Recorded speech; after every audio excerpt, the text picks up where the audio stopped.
The Patterson family reunion was always a grand affair, long tables groaning under the weight of home-cooked meals, cousins chasing each other across the yard, and old scrapbooks dusted off and shown again.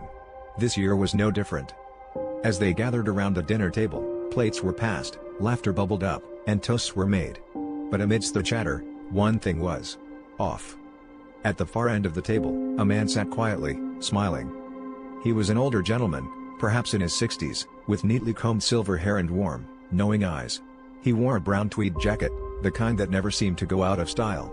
His hands, folded neatly in his lap, looked weathered but kind. No one questioned his presence. Aunt Margie refilled his glass. Uncle Joe nodded at him between bites. Little Emily even climbed into his lap for a moment before running off again. But no one spoke to him directly.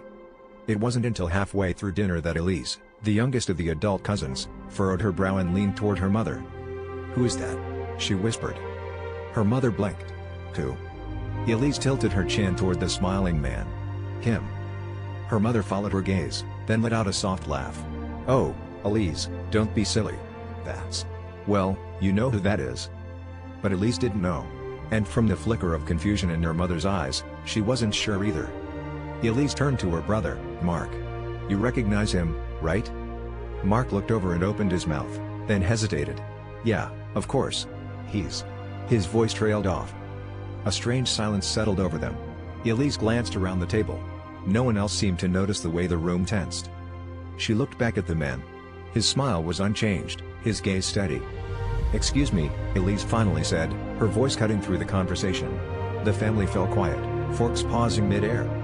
The man turned his full attention to her. She swallowed.